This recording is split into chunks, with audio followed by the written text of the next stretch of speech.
Saludos, buenas noches a todos. Bienvenidos al telediario de Al24 News. Dos soldados sionistas mueren en una operación llevada a cabo por un palestino en Cisjordania ocupada en respuesta a la continua agresión sionista contra los campamentos de este territorio.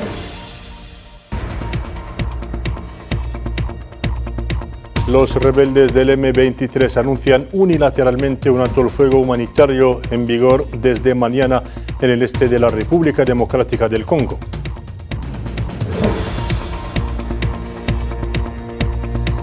Y entran en vigor los aranceles estadounidenses a las importaciones chinas, mientras China toma represalias con contraaranceles y la guerra comercial entre Washington y Pekín pone en vilo a los mercados financieros mundiales.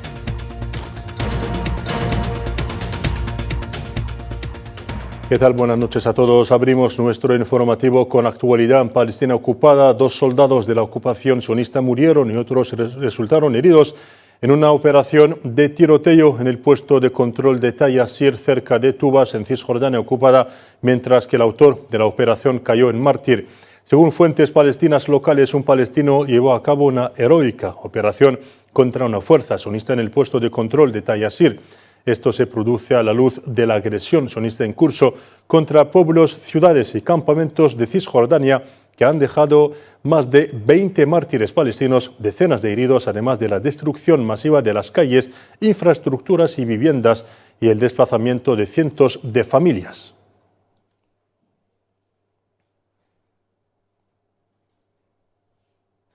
Por su parte, el movimiento de resistencia islámica Hamas saludó la heroica operación de Talla Asir, subrayando que los crímenes de la ocupación sionista y su agresión contra el norte de Cisjordania ocupada no quedarán impunes. En un comunicado, Hamas afirmó que esta heroica operación es una confirmación de la determinación de la juventud revolucionaria palestina de Cisjordania de continuar en el camino de la resistencia y hacer frente a la agresión sionista, llamando a todos los palestinos de Cisjordania a intensificar los enfrentamientos con la ocupación y sus colonos.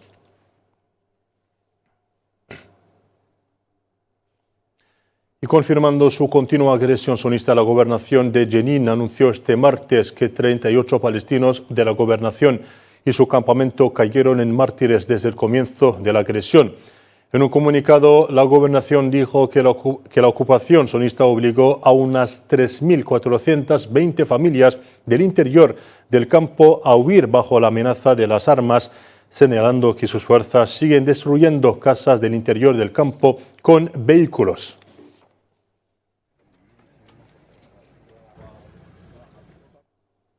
La Agencia de Naciones Unidas para Refugiados Palestinos, UNRWA, informó este martes que el campamento de refugiados de Jenin, en el norte de Cisjordania ocupada, está tomando una dimensión catastrófica debido a la destrucción de muchas casas y edificios del campamento como consecuencia de las operaciones militares que está llevando a cabo la ocupación.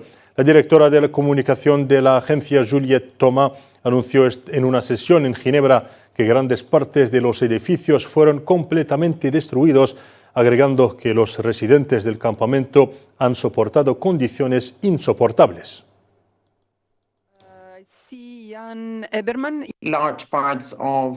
Amplias zonas del campo quedaron completamente destruidas en una serie de detonaciones de las fuerzas israelíes. Se calcula que 100 casas quedaron destruidas o gravemente dañadas. Los residentes de este campo, en concreto, han soportado condiciones imposibles. Todos los residentes del campo, según nuestros informes, lo han abandonado desde esta mañana. Y en un comunicado emitido este martes, el Ministerio de Asuntos Exteriores de Palestina condenó los crímenes cometidos por las fuerzas de ocupación contra civiles, sus propiedades e infraestructuras en campos y aldeas del norte de Cisjordania ocupada, especialmente en Jenin, Tulkaram y Tubas, añadiendo que estos crímenes representan una violación flagrante del derecho internacional y reflejan una política sionista oficial destinada a imponer un mayor control sobre la vida de los civiles. Condenamos enérgicamente los crímenes cometidos por las fuerzas de ocupación contra la población civil, sus bienes e infraestructuras en los campos y pueblos del norte de Cisjordania ocupada, especialmente en Jenin, Tulkaram, Tubas, Al-Far y Tamun. Condenamos el crimen del desplazamiento forzoso que obliga a los ciudadanos a abandonar sus hogares a punta de pistola y la consiguiente alteración forzosa de la geografía palestina. Estos crímenes representan una violación flagrante del derecho internacional humanitario y de los convenios de Ginebra y reflejan una política oficial israelí encaminada a imponer un mayor control sobre la vida de los ciudadanos. En actualidad en Gaza, la Oficina de Información del Gobierno en la Franja de Gaza afirmó que la ocupación sionista está retrasando la aplicación del protocolo humanitario y eludiendo sus obligaciones. En un comunicado, la oficina gubernamental confirmó que 60.000 caravanas, 200.000 tiendas de campaña y 600 camiones de ayuda deberían entrar diariamente en la Franja de Gaza para acoger a los desplazados cuyos hogares y barrios fueron destruidos por la ocupación, algo que no ocurrió.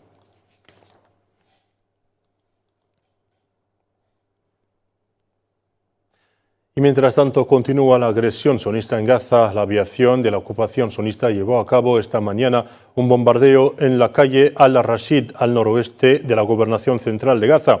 Los medios de comunicación locales palestinos afirmaron que la ocupación sigue violando el acuerdo de alto el fuego en la Franja de Gaza que entró en vigor el 19 de enero pasado al atacar directamente a civiles, ya que varios de ellos cayeron en mártires durante los últimos días y otros resultaron heridos.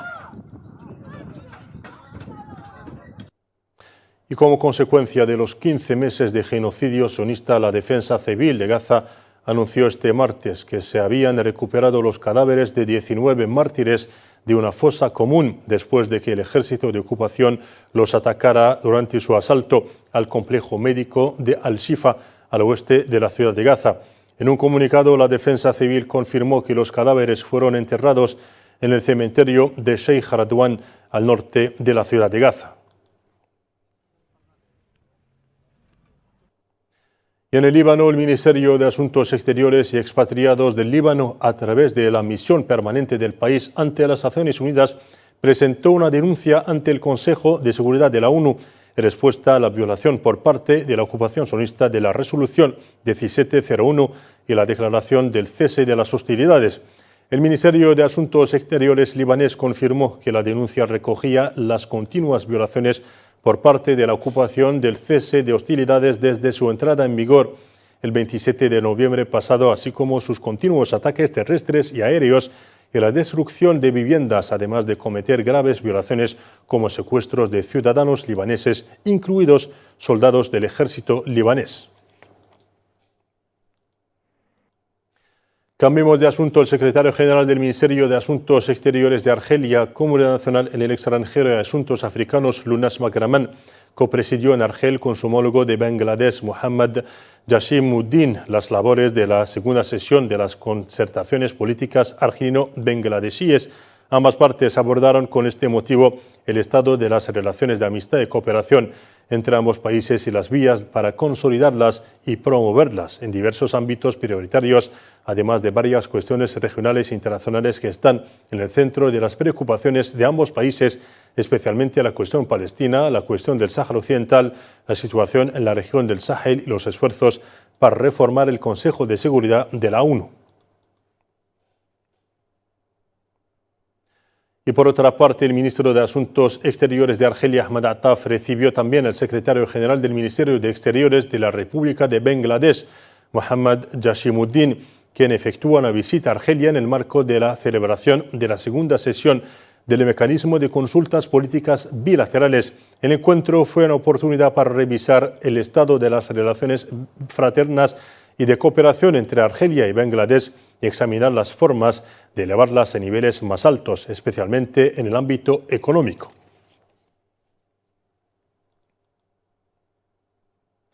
Y en Argelia, el presidente de la República, Abdelmadjid Tebboune, dio este martes su más sentido pésame a la familia del primer ministro ex primer ministro de Argelia, Said Ahmed Ghazali, quien falleció a los 88 años de edad. El presidente Tebboune subrayó que Argelia pierde a uno de los hombres que sirvieron al país desde cargos de alta responsabilidad en las instituciones del Estado, destacando que el difunto está considerado como uno de los intelectuales de élite y administradores competentes que se caracterizaron por sus ricas contribuciones en la escena política nacional. Argelia pierde a uno de los hombres que sirvieron al país a través de altos cargos y responsabilidades en las instituciones del Estado, dejando su huella como una figura nacional destacada y testigo de una etapa decisiva marcada por transformaciones y eventos importantes en la vida nacional. Despedimos con emoción y tristeza a uno de los miembros más distinguidos de la élite intelectual y competente, quien asumió responsabilidades de alto nivel como embajador, ministro y jefe de gobierno, y quien se distinguió por sus ricas contribuciones a la escena política nacional. En esta dolorosa prueba les expreso mis más sinceras condolencias y mi más profundo sentimiento de simpatía, rogando a Allah que conceda al difunto su santa misericordia y le acoja en su vasto paraíso, y que les preste paciencia y consuelo. Y en la contienda saharaui, el presidente de la República Saharaui, Brahim Ghali, subrayó la necesidad de movilizarse para hacer frente a los retos que se plantean en los campos de acción, en diversos campos. En su discurso de clausura de la jornada organizada por el Ministerio del Interior en la wilaya de Ausard, el mandatario saharaui llamó a adherirse a la unidad nacional y a la opción del pueblo saharaui por la libertad y la independencia, de acuerdo a lo dispuesto en las resoluciones del Consejo del Congreso del Frente. La Policía Nacional Española interceptó ayer en el puerto de Algeciras un camión de mercancías procedente de Marruecos que ocultaba en su estructura 264 kilogramos de hachís. La operación enmarcada dentro del Plan Especial de Seguridad contra el Narcotráfico en el campo de Gibraltar se llevó a cabo gracias a la colaboración internacional entre distintos organismos policiales que alertaron sobre la posible llegada del vehículo con carga sospechosa. Unos días antes de una reunión entre el presidente congoleño Félix Tshisekedi y el presidente ruandés Paul Kagame, el movimiento armado del M23 anunció un alto el fuego unilateral en Goma, en el este de la República Democrática del Congo, por razones humanitarias. Ese anuncio suscitó mitigadas reacciones en el seno de la población congoleña. Detalles con Kahina Mansari. Tras la toma de Goma, que dejó centenares de muertos y cientos de miles de desplazados, el grupo rebelde M23 anunció un alto el fuego unilateral a partir de mañana martes en el este de la República Democrática del Congo, invocando razones humanitarias. Una táctica de distracción o un intento de entablar un diálogo cuyo primer efecto sería salvar vidas humanas, la población congoleña se muestra escéptica sobre las verdaderas intenciones del M23. Sobre el alto el fuego, todo lo que puedo decir es que el alto el fuego importa para que la ayuda humanitaria pueda llegar a los desplazados. Supondrá una gran diferencia. Estas familias han sufrido mucho en esta guerra. Sin alimentos, sin carreteras transitables, esta pausa humanitaria es crucial. Hoy una declaración como esta muestra de nuevo su estrategia militar, al mismo tiempo que dicen que la ciudad de Bukavu no debe ser tomada. Es una estrategia para reforzarse con hombres y municiones, y al mismo tiempo avanzan para tomar la ciudad de Bukavu. Así que pedimos a las autoridades que no se fíen de este tipo de declaraciones, sino que se concentren y permanezcan alerta para poner fuera de peligro a los enemigos de la República.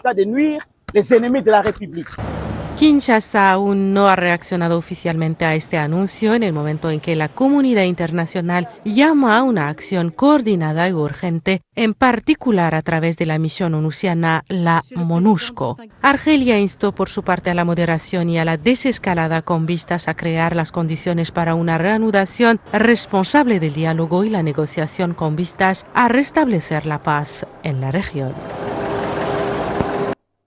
Y en Sudán continúa la guerra entre el ejército y los paramilitares de las fuerzas de apoyo rápido. Al menos 65 personas murieron y 130 resultaron heridas ayer lunes durante los enfrentamientos entre el ejército y fuerzas paramilitares en el sur y el oeste de Sudán, según informaron los médicos.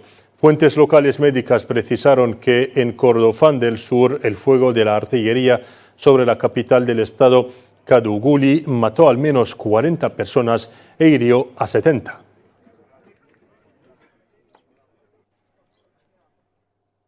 Y en otro expediente, y ante la amenaza de aumento de los aranceles comerciales de la nueva administración de Donald Trump, la presidenta de la Comisión Europea, Ursula von der Leyen, afirmó que el bloque está preparado para duras negociaciones con Estados Unidos para proteger sus intereses. En una declaración facilitada este martes en Bruselas, von der Leyen subrayó la importancia de centrarse en el fortalecimiento de las relaciones con Washington y sentar las bases de una asociación más sólida con este país sin comprometer la protección de la seguridad económica de la Unión Europea en caso necesario.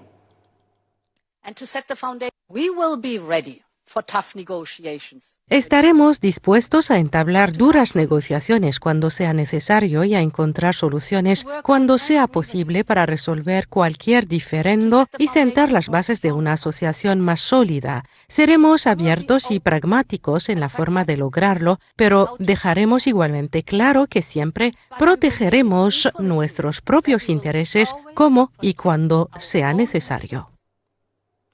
Y por otro lado, la guerra comercial entre Estados Unidos y China, las dos mayores economías del mundo, se han recrudecido después de que Pekín contraatacara con medidas propias a la introducción de aranceles por parte de Estados Unidos, tensiones antes las cuales la economía mundial contiene la respiración. Más detalles al respecto con Belkacem Faid Aishawi. Un gravamen estadounidense del 10% sobre las importaciones chinas provocó una escalada de la guerra comercial entre Estados Unidos y China, ya que el presidente estadounidense Donald Trump volvió a imponer aranceles al comercio con China, que no tardó en responder con el anuncio de nuevos impuestos y controles a la exportación de productos estadounidenses. Los aranceles de represalia de Pekín introdujeron un gravamen del 15% sobre el carbón, el gas natural licuado estadounidenses y aranceles del 10% sobre la importación de petróleo crudo, maquinaria agrícola, automóviles de gran cilindrada y camionetas estadounidenses. Si nos fijamos en la magnitud, China probablemente esté tratando de diseñar un coste similar de alrededor del 10% del arancel que Estados Unidos ha puesto en China, pero está tratando de decidir que va a adoptar un enfoque más específico para minimizar ciertas alteraciones en la cadena de suministro. Esta no es la primera ronda de acciones de ojo por ojo entre ambos países. China y Estados Unidos se enzarzaron en una escalada de guerra comercial en 2018 cuando Trump elevó repetidamente los aranceles sobre los productos chinos y China respondió, cada vez impactando en las cadenas de suministros globales y dañando la economía mundial. Según los expertos, esta última escalada de la guerra comercial tendrá sin duda un impacto significativo en las cadenas de suministro mundiales, mientras crece la preocupación mundial por las repercusiones, especialmente con la determinación de la administración de Trump de imponer aranceles estrictos a los países europeos, así como a Canadá y México. Y en América Latina, los líderes de Cuba, Nicaragua y Venezuela criticaron las políticas de inmigración de la administración estadounidense en una cumbre de la Alianza Bolivariana para los Pueblos de Nuestra América, conocido como ALBA, convocada por Venezuela y celebrada por videoconferencia. Los gobernantes de los países del citado bloque regional pidieron respeto a los migrantes. Están las propuestas que hay sobre migración, respeto al migrante nuestro americano, respeto a sus derechos humanos, cumplimiento de los estándares internacionales para su regreso seguro, protegido, en el caso que fuese necesario a nuestros países. Y en ese marco, como han expresado varias de las intervenciones, prestar todo el apoyo para que el migrante se integre de manera productiva.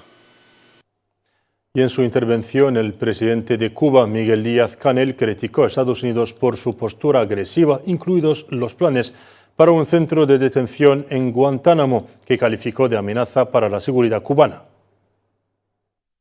Para Cuba resulta inaceptable la deportación violenta e indiscriminada de migrantes en los Estados Unidos, las detenciones arbitrarias y otras violaciones de los derechos humanos, medidas que además se emplean como armas de presión política y chantaje contra los pueblos de nuestra América. El establecimiento de un centro de detención en la base naval norteamericana en Guantánamo, en el que se pretenden cancelar decenas de miles de personas, constituye un acto barbárico. Es además una amenaza a la seguridad nacional de Cuba y de la subregión, y se trata de un enclave militar que ocupa una porción del territorio cubano en contra de la voluntad de nuestro pueblo y de nuestra nación.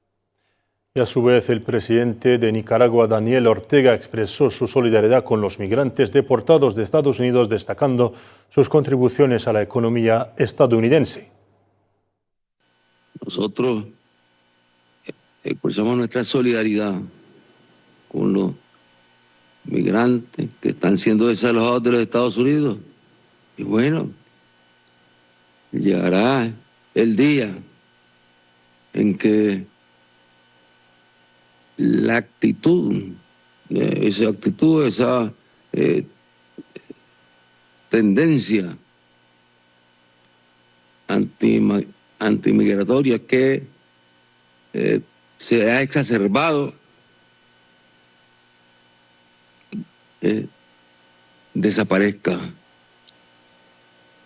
y que se valore en lo que se debe valorar lo que ha sido el aporte y lo que sigue siendo el aporte de los inmigrantes a la actividad económica, a la actividad productiva, a la actividad que demanda mano de obra de estos países.